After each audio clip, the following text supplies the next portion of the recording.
Welcome to True Crime Pulse. In today's episode, we examine a story steeped in deceit, passion, and betrayal, the heartbreaking tale of Adam Johnson, a husband and father who became tragically entangled in a deadly love triangle, leading to the sudden and brutal end of his life. Adam Johnson was a 29-year-old architect with an ambitious vision and a deep commitment to creating a sustainable future. He lived in Alpharetta, Georgia, with his beloved wife, Rebecca, and their twin sons, Modello and Reno. Known for his friendly demeanor and dedication to his family, Adam was admired by friends and neighbors, fitting seamlessly into the safe and close-knit community where he and Rebecca had decided to raise their children. Adam's career was a significant part of his identity. Passionate about his work, he sought to make a lasting impact on his field by designing environmentally conscious buildings that minimized energy consumption and were constructed from sustainable materials. As he put it, he wanted to build for the future, leaving his children a world of clean air, natural beauty, and architectural harmony. A proud alumnus of Georgia Tech, Adam often spoke of his college years with pride, viewing his education as a foundational chapter in his life. Graduating with a degree in architecture, he was proud of the skills he had cultivated and eager to implement them in his projects. He was working on his first major undertaking when he died, a project that held deep significance for him as a chance to shape his community in a meaningful way. Adam's attention to detail and sense of purpose were evident in his long hours and passionate conversations with colleagues, who recalled his enthusiasm for making every structure a blend of beauty and environmental consciousness. In the days leading up to his death, Adam's commitment to his project grew. He spent late nights perfecting designs, brainstorming new ideas with his peers, and immersing himself in the latest architectural publications to stay abreast of trends and innovations. Those who worked with him often noted his willingness to put in extra hours, driven by a desire to see his vision fully realized. Adam's friends and family recall him speaking excitedly about his plans, sharing his hope for a world where his children could grow up surrounded by buildings that preserved, rather than harmed, the environment. In his personal life, Adam was equally well-rounded and deeply cherished by those around him. His presence was a fixture in his neighborhood, where people would often see him on his early morning jogs, followed by a stop at the local Starbucks for his favorite caramel macchiato. A devoted Georgia Bulldogs fan, Adam also cherished weekends spent watching football with his family and friends. He was known for his positive energy and big dreams, and those who knew him admired the sense of dedication he brought to both his work and his personal life. On the morning of August 15, 2013, tragedy struck. At approximately 9 a.m., Adam's body was discovered in his Alpharetta home under shocking circumstances. His neighbor and friend, Josephus Matthews, had gone over to check on him, a common gesture, as Josephus was close with the Johnson family and made a habit of looking out for them. Upon arriving, Josephus immediately noticed something unusual. The front door was slightly ajar, an unusual sight for a family known for their sense of order and security. A growing sense of unease prompted him to enter the house, where he called out Adam's name. Receiving no answer, Josephus cautiously ventured down the hallway toward the living room, only to come upon a sight that would haunt him forever. Adam was found bound to a chair, blindfolded, with multiple stab wounds covering his body. The room bore the unmistakable signs of a violent struggle. Blood spattered across the walls and pooled on the floor, evidence of a desperate and horrific encounter. Overwhelmed with shock and disbelief, Josephus fumbled for his phone to call 911. His hands shook, and his voice trembled as he spoke to the operator, struggling to remain composed while describing the gruesome scene in front of him. "Please, I need help," he managed, his voice quivering with panic. "I'm at my neighbor's house. He's been stabbed, he's tied up, and there's blood everywhere." As he relayed the address, his mind raced, unable to fully process the brutal scene he had just walked into. Emergency responders arrived within minutes, finding Josephus visibly shaken and rooted to the hallway, unable to move from the spot where he had glimpsed his friend's final moments. The police quickly secured the scene and initiated their investigation, but the shock reverberated through the entire community. Friends, neighbors, and colleagues were left to grapple with the brutal reality that Adam's promising life, filled with dreams of a better future for his family and community, had come to a tragic and untimely end. The officers requested that Josephus wait outside as they proceeded to secure the crime scene. Moving through the house, they observed numerous signs of a violent struggle, paramedics arrived shortly afterward and confirmed that Adam was deceased. Josephus was asked to provide a statement describing his discovery of the body and his subsequent call to 911. Shaken, he found it difficult to process what had happened, repeatedly expressing disbelief. "I can't believe this. Adam was such a good man." News of Adam's tragic death quickly spread throughout the neighborhood, leaving residents shocked and saddened by the brutality of his murder. Local news outlets, such as WSB-TV, soon began reporting on the case, and the community was gripped by fear and disbelief. This discovery marked the start of a tragic and complex investigation. On the morning of August 15, 2013, the Alpharetta police arrived promptly at the scene where Adam Johnson's body had been found.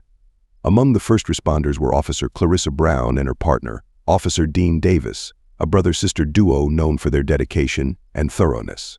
Officer Brown, a seasoned detective with a calm demeanor, and Officer Davis, younger but highly observant, were both deeply disturbed by the horrific nature of the scene. The crime had occurred in Adam's living room, where blood was splattered across the floor and walls, leaving no doubt that a violent altercation had taken place. Adam was found blindfolded and bound to a chair, suffering from multiple stab wounds, the most severe of which was a fatal injury to the heart. This suggested a personal motive rather than a random act of violence. The detectives immediately began to secure the scene, ensuring that no evidence was compromised. They taped off the area and meticulously photographed the room from multiple angles. Blood samples were collected in the hopes of obtaining DNA evidence that might lead them to the killer. During the examination, Officer Brown discovered a partially burned note in the fireplace, carefully retrieving it with tweezers and sealing it as evidence. The note appeared to be a letter from Adam, expressing his intention to leave his wife, Rebecca, and seek custody of their children, potentially hinting at a motive for the crime. Additionally, the detectives used luminol to detect hidden traces of blood, discovering a trail of bloodstains leading from the living room to the kitchen, suggesting that the struggle had begun there. Officer Davis checked the windows and doors for signs of forced entry, finding none, which implied that Adam may have willingly allowed his assailant into the house. Fingerprints were also collected in hopes of identifying a suspect. The police conducted interviews with neighbors, including Josephus, who had initially discovered the body. Josephus described Adam as a friendly and caring individual with no known enemies, making the case even more perplexing. As night fell, the police persisted in their investigation, driven by the goal of seeking justice for Adam Johnson. The scene was gruesome, and the detectives realized they were facing a challenging case ahead, hoping that the evidence they gathered would eventually lead them to the perpetrator of this horrific crime. Rebecca Johnson, Adam's 27-year-old wife, quickly emerged as the primary suspect. Known for her creativity and outgoing nature, Rebecca had a vibrant social life. However, friends and family noted that her relationship with Adam had become strained over time. Those close to the couple shared that Rebecca had seemed distant and unhappy, and rumors circulated about her involvement in an extramarital affair. She was a part-time artist who enjoyed painting and attending local art events, and although she had been raised Methodist, she had recently become involved in a group called Xenon Philosophy. This group, which claimed to offer a spiritual community grounded in a unique set of beliefs, raised concern among others, some of whom considered it a cult. Xenon Philosophy, a vision of humanity's evolution toward cosmic enlightenment. Through chanting Lord Proto-Zoo's sacred lyrics, we align our souls with the universe, preparing ourselves for a journey to higher realms. Our sacred Z symbol represents our commitment to Xenon philosophy as we pursue spiritual enlightenment, not as individuals, but as a unified cosmic community. Guided by the wisdom within Xenon philosophy, we uncover the mysteries of the universe and awaken the boundless potential within our souls. May Lady Xenon's light lead us on our cosmic voyage Cetus Lepidus. Meanwhile, Rebecca's growing devotion to Xenon philosophy raised concerns among her friends and family, who noticed her becoming more withdrawn. When police questioned her, Rebecca seemed anxious, confessing to marital troubles and an affair with 23-year-old Jimmy Lewis Carter, a former Georgia Tech football player. She met Jimmy through Xenon philosophy, and they grew close, though she denied any part in her husband Adam's murder. Though her answers were vague, the police lacked sufficient evidence to make an arrest, leaving Rebecca a person of interest as they searched for clues. Jimmy, who introduced Rebecca to Xenon philosophy, became a second suspect. During questioning, he confidently provided a solid alibi for the night of the murder. The detectives pressed him on Xenon philosophy's influence, but he maintained it was solely about spiritual enlightenment. With no evidence linking him to the crime, the police released him, though his composure under suspicion left detectives uneasy. As they pursued further leads, a crucial tip reached Alpharetta police on August 20th, 5 days after Adam Johnson's body was found. On a hot, humid afternoon, a local Alpharetta resident named Emma Hastings was walking her dog, a rambunctious terrier named Michael Cartino Winchester, through the serene trails of Eastwood Park. The park, a popular spot for families and nature lovers, was known for its sprawling greenery, scenic trails, and tranquil ponds. As Emma and Michael trotted along their usual route, the dog suddenly tugged on his leash, pulling her toward a dense thicket near the park's edge. Curious, Emma followed, only to discover a bloody knife hidden beneath the bushes. Shocked by the discovery, she immediately called the police, her hands trembling as she dialed. Within minutes, Officer Dean Davis and Detective Clarissa Brown arrived at the scene. They surveyed the area, cautiously approaching the spot where Emma had indicated she found the weapon. Officer Davis, known for his methodical approach, retrieved the knife carefully, sealing it in an evidence bag to preserve any forensic clues. Detective Brown glanced at Emma, nodding appreciatively at her quick thinking. This could be a break in Adam Johnson's case, she murmured to herself, her mind racing with the possibilities. Back at the police station, the forensic team began examining the knife. Every detail was crucial as they meticulously searched for any blood traces, fibers, or fingerprints that could lead them to Adam's killer. After hours of analysis, the team identified traces of Adam Johnson's blood on the blade. More intriguing, however, was a partial fingerprint on the handle, a key piece of evidence that could lead to the murderer. The detectives waited anxiously as the fingerprint was sent to the lab for comparison, hoping it would either match someone in the criminal database or one of their suspects. The discovery felt like a massive breakthrough, reinvigorating the department's resolve to solve the case. They notified Adam's family, who had been desperate for answers, that they had found significant evidence and were making progress. Yet the detectives knew that the fingerprints analysis could take time, and the tension in the department was palpable as they awaited the results. 2 days later, on August 22nd, the results came in. The fingerprint was matched to Karen Blanchard, Rebecca Johnson's best friend, and a member of the controversial group, Xenon Philosophy. Karen was notorious in the community for her fierce loyalty to Rebecca, often acting as her confidante and protector. Known for her fiery temper, Karen had earned a reputation for her aggressive behavior. The discovery of her fingerprint on the knife propelled her to the top of the suspect list, and police wasted no time bringing her in for questioning. The community buzzed with gossip and speculation, and the air was thick with both relief and suspicion as residents began to wonder what dark secrets might emerge from the investigation. Karen sat across from Detective Brown and Officer Davis in the dimly lit interrogation room, her usually composed demeanor strained. She attempted to appear calm, but her eyes darted nervously, and her hands fidgeted under the table. Detective Brown opened the questioning gently, yet with a determined tone. "Karen, we found your fingerprint on the knife that killed Adam Johnson." How do you explain that? Karen's face paled, and she hesitated, searching for an explanation. After a moment, she stammered, It must have been planted. I wasn't involved in Adam's death," she added hastily. "Yes, I'm close with Rebecca, but I'd never do something like that." Detective Brown, a seasoned investigator known for her ability to extract the truth, leaned in, her voice steady.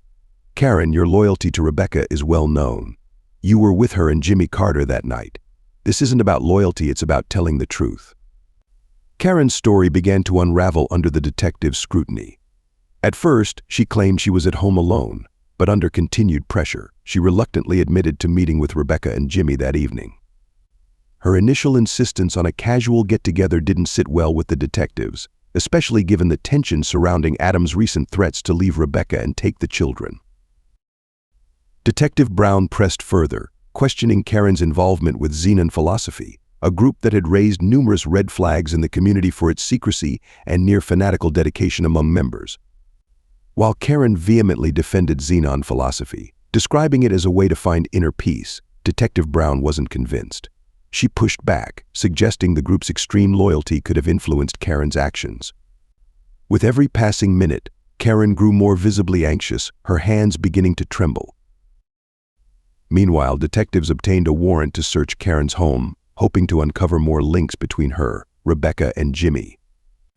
As they combed through her belongings, they found a wealth of material that further implicated her text messages between her and Rebecca discussing Adam's recent threats, meeting notes from Xenon philosophy sessions, and a series of cryptic entries in a journal describing a solution to the problem that weighed heavily on her conscience. Although this evidence was largely circumstantial, it painted a chilling picture of Karen's intense loyalty and her deep involvement with Rebecca's life. Despite Karen's fervent denials, the fingerprint evidence, her shifting alibi, and the disturbing entries in her journal left little doubt that she was somehow connected to the crime.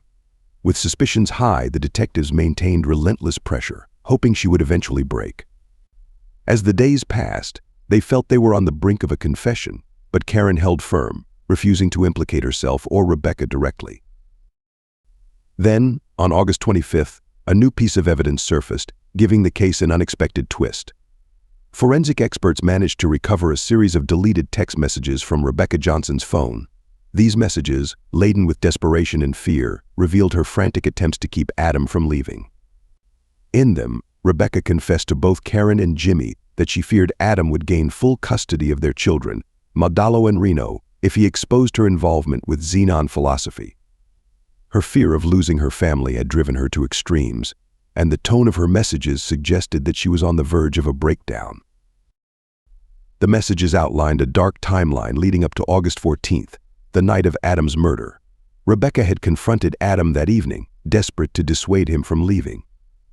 The argument had escalated, and in a moment of blind rage and panic, she had blindfolded and tied him to a chair, eventually stabbing him in the chest in a final, deadly act of desperation. The detectives pieced together the narrative from the recovered messages and other evidence, realizing that Rebecca had staged the murder scene to look like a home invasion gone wrong, hoping to divert suspicion away from herself. Armed with this damning new evidence, the detectives obtained a warrant for Rebecca's arrest. On the morning of August 26th, Detective Brown and Officer Davis arrived at her doorstep. As they knocked, neighbors gathered nearby, watching with bated breath. Rebecca answered the door, trying to appear calm, though her eyes betrayed her fear. Rebecca Johnson, Detective Brown announced, "You are under arrest for the murder of your husband, Adam Johnson." Rebecca's face contorted with shock and denial, but she offered no resistance as she was handcuffed and led away. The neighbors, stunned, whispered amongst themselves, unable to reconcile the image of the once vibrant woman with the horror of the crime she had committed. News of Rebecca's arrest rocked Alpharetta, sending waves of disbelief through the town. Adam's family, though devastated by his loss, felt a measure of relief that justice was finally within reach. The local news covered the arrest extensively, exposing the twisted narrative of betrayal, fear, and loyalty to a controversial philosophy that had ultimately led to Adam's tragic end. Rebecca's trial, held at the Fulton County Courthouse, drew immense public interest. District Attorney James Morgan, renowned for his uncompromising dedication to justice, led the prosecution, meticulously presenting the evidence that outlined Rebecca's violent actions and her intense desperation. The text messages, the recovered knife, and forensic reports painted a damning picture, making it difficult for her defense to argue otherwise. In contrast, Rebecca's attorney, Laura Simmons, tried to present her as a victim of circumstance and emotional manipulation. She argued that Rebecca had been pushed to the brink by Adam's threats and the influence of Xenon philosophy, claiming that these factors had clouded her judgment. However, Simmons' arguments struggled to counter the overwhelming evidence against her, and Adam's family, seated in the courtroom every day, watched the proceedings with a somber determination. After 2 days of deliberation, the jury reached a verdict. Rebecca Johnson was found guilty of first-degree murder. As the verdict was read, she remained emotionless, her gaze fixed straight ahead. During sentencing, the judge condemned her actions as a senseless act driven by fear and selfishness. She was sentenced to life in prison without the possibility of parole, bringing an end to one of Alpharetta's most chilling murder cases. As Rebecca was led away, the community began to process the tragedy that had unfolded in their midst. Adam's parents took custody of Modelo and Reno, promising to give them a loving and stable home. While Alpharetta slowly returned to its peaceful routines, the memory of Adam Johnson's life and the betrayal that ended it lingered, serving as a somber reminder of the hidden darkness that sometimes lurks behind even the most seemingly perfect lives.